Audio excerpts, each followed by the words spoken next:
ಬೆಳಗಾವಿಯಲ್ಲಿ ಮುಸ್ಲಿಂ ಯುವಕರಿಂದ ಗೂಂಡಾಗಿರಿ ವಿಚಾರಕ್ಕೆ ಸಂಬಂಧಪಟ್ಟಂತೆ ಮಾಜಿ ಸಚಿವ ಕೆಎಸ್ ಈಶ್ವರಪ್ಪ ಅವರು ಆಸ್ಪತ್ರೆಗೆ ಭೇಟಿ ಕೊಟ್ಟಿದ್ದಾರೆ.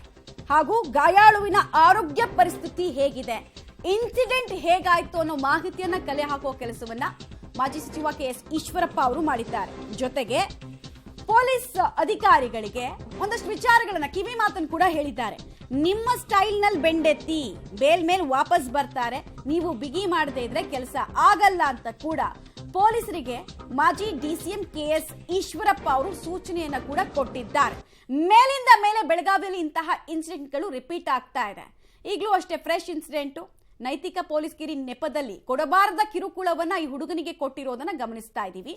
ಇನ್ನೊಂದು ಕಡೆಗೆ ಈಶ್ವರಪ್ಪ ಅವರು ಭೇಟಿ ಕೊಟ್ಟಂತ ಸಂದರ್ಭದಲ್ಲಿ ಕುಟುಂಬಸ್ಥರಿಂದ ಮಾಹಿತಿ ಕಲೆ ಹಾಕ್ತಾ ಇದ್ದಾರೆ. ಜೊತೆಗೆ ಗಾಯಾಳುವನ್ನು ಕೂಡ ಕೇಳ್ತಾ ಇದ್ದಾರೆ, ಯಾರವರು, ಜೊತೆಗೆ ಏನಂತ ನಿಮಗೆ ಫಸ್ಟ್ ಆರಂಭದಲ್ಲಿ ಬಂದು ಹೇಳಿದ್ರು, ಎಷ್ಟು ಜನ ಇದ್ರು, ಯಾವ್ಯಾವ ಪದಪ್ರಯೋಗ ಆಗ್ತಾ ಇತ್ತು, ಮತ್ತೆ ಎಲ್ಲೆಲ್ಲಿ ಹಲ್ಲೆಯನ್ನು ಮಾಡಿದ್ರು, ಎಲ್ಲೆಲ್ಲಿ ಕರ್ಕೊಂಡು ಹೋದ್ರು ಅಂತ. ಬಿಕಾಸ್ ಈ ಯುವಕನ ಜೊತೆ ಆ ಸಂದರ್ಭದಲ್ಲಿ ಇದ್ದಂತಹ ಯುವತಿ ಕೂಡ ಒಂದಷ್ಟು ಡೀಟೇಲ್ಸ್ ಅನ್ನು ಕೊಟ್ಟಿದ್ದಾರೆ. ಆ ಜಾಗದಿಂದ ಬೇರೆ ಕಡೆ ಕರ್ಕೊಂಡು ಹೋದ್ರು ಅಂತೆಲ್ಲ.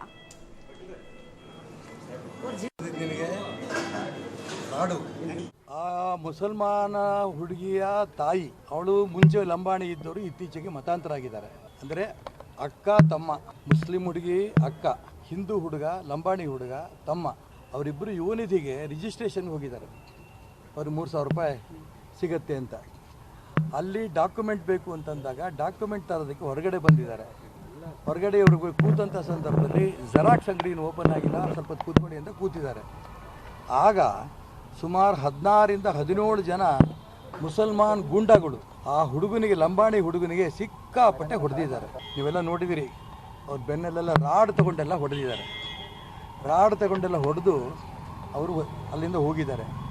ಆ ಮುಸಲ್ಮಾನ್ ಹುಡುಗಿಗೆ ಸಪ್ರೇಟ್ ಒಂದು ರೂಮಿಗೆ ಕರ್ಕೊಂಡೋಗಿ ಇನ್ನಿಬ್ಬರು ಮುಸಲ್ಮಾನ್ ಹುಡುಗಿಯರು ಅವ್ರಿಗೆ ಕಾಲಿಂದ ಎಲ್ಲ ಒದ್ದಿದ್ದಾರೆ. ಅವ್ರ ಹೊಟ್ಟೆ ಎಲ್ಲ ನೋವು ಬರ್ತಾ ಇದೆ. ಡಾಕ್ಟ್ರು ಟ್ರೀಟ್ಮೆಂಟನ್ನು ಕೊಡ್ತಿದ್ದಾರೆ. ಆದರೆ ಕರ್ನಾಟಕ ರಾಜ್ಯದಲ್ಲಿ ಸರ್ಕಾರ ಬದುಕಿದೆಯೋ ಸತ್ತಿದೆಯೋ ಅನ್ನೋದು ಪ್ರಶ್ನೆ ನನಗೆ.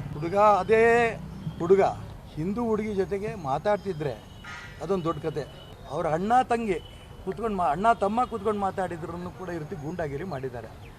ಮೇಲೆ ಪರಮೇಶ್ವರ್ ಹೇಳ್ತಾರೆ, ಮೇಲೆ ಜಾರ್ಜ್ ಅವರು ಹೇಳ್ತಾರೆ ಪೊಲೀಸ್ಗಿರಿ ಡೀಟೇಲ್ಸ್ ಕೊಡ್ತಾರೆ. ನೇರ ಸಂಪರ್ಕದಲ್ಲಿ ಜಾಯ್ನ್ ಆಗ್ತಾರೆ ದಿಲೀಪ್. ಈಗ 17 ಆರೋಪಿಗಳ ಕ್ರಿಮಿನಲ್ ಬ್ಯಾಕ್ ಗ್ರೌಂಡ್ ಏನಾದ್ರೂ ಹೊಂದಿರೋದು ಗೊತ್ತಾಗ್ತಾ ಇದೆಯಾ ಮೇಲ್ನೋಟಕ್ಕೆ? ಮತ್ತು ಇನ್ನೂ ಎಷ್ಟು ಜನರನ್ನ ಇಲ್ಲಿ ಬಂಧಿಸಬೇಕಾಗಿದೆ? ಹಾಗೆ ಕಾನೂನು ಬಂಜಕರು ಅಲ್ಲಿ ಯಾರದ್ದು ಭಯ ಇಲ್ಲದೆ ಪದೇ ಪದೇ ಇಂಥ ಇನ್ಸಿಡೆಂಟ್ ಗಳನ್ನು ರಿಪೀಟ್ ಮಾಡ್ತಾ ಇದ್ದಾರೆ.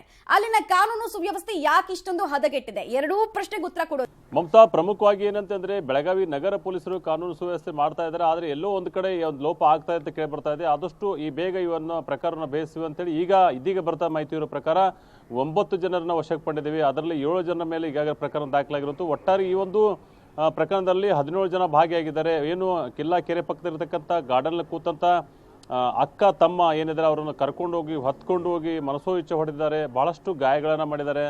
ರಾತ್ರಿಡೇ ಅವ್ರು ನರಾಡಿದಂಥದ್ದು. ಯಾಕಂದರೆ ಸುಮಾರು 4 ಗಂಟೆ ಅಂದರೆ 4 ಗಂಟೆಗೆ ಅವ್ರನ್ನ ರಿಲೀಸ್ ಮಾಡಿತ್ತು. 1-1:30 ಹೊತ್ತಿಗೆ ಅವ್ರನ್ನ ಕರ್ಕೊಂಡೋಗಿ ಒಂದು ರೂಮಲ್ಲಿ ಕೂಡ ಹಾಕಿ ಗಲಾಟೆ ಮಾಡೋದು ಏನೇನು ಮಾಡಬೇಕು ಮಾಡಿದರೆ. ಅದರಲ್ಲಿ ಇನ್ನೊಂದು ಏನಂತಂದರೆ ಇವರ ಮೇಲೆ ಒಂದಿಷ್ಟು ಈಗಾಗಲೇ ಬೆಳಗಾವಿಯ ಮಾರ್ಕೆಟ್ ಪೊಲೀಸ್ ಠಾಣೆಯಲ್ಲಿ ಪ್ರಕರಣಗಳು ದಾಖಲಿವೆ.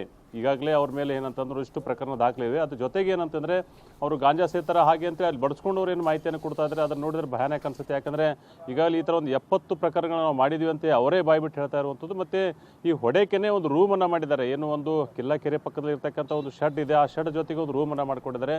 ಅಲ್ಲಿ ಯಾರು ಈ ಥರ ಯಾರು ಸಿಗ್ತಾರೆ ಅಂಥವ್ರು ಕರ್ಕೊಂಡು ಹೊಡೆಯೋದು ಮತ್ತು ಅವರಿಂದ ದುಡ್ಡು ಕಿಳುಕಂಥ ಕೆಲಸ ಕೂಡ ಆಗ್ತಾ ಇರುವಂಥ. ಹೀಗಾಗಿ ಈಶ್ವರಪ್ಪ ಅವರು ಹೇಳ್ತಾರೆ ಏನಂತಾರೆ, ಇದೊಂದು ಮುಸ್ಲಿಂ ಗುಂಡಾಗಳ ಪೊಲೀಸ್ ನೈತಿಕಗಿರಿ ಅಂತ ಹೇಳ್ತಾರೆ. ಎಲ್ಲದಕ್ಕೂ ಕೂಡ ಬೆಳಗಾವಿ ಪೊಲೀಸ್ ಕಮಿಷನರ್ ಅವರು ಮಾಹಿತಿಯನ್ನು ಕೊಡಬೇಕಾಗತ್ತೆ. ಯಾಕಂದ್ರೆ ಬೆಳಗಾವಿ ಪೊಲೀಸ್ ಕಮಿಷನರು ಈಗ ರಜೆಯಲ್ಲಿರೋದ್ರಿಂದ ಈ ಒಂದು ಇನ್ನಷ್ಟು ಮಾಹಿತಿ ಕೊಡಬೇಕಾಗಿರುವಂಥದ್ದು. ಮಮತಾ, ಧನ್ಯವಾದ ದಿಲೀಪ್.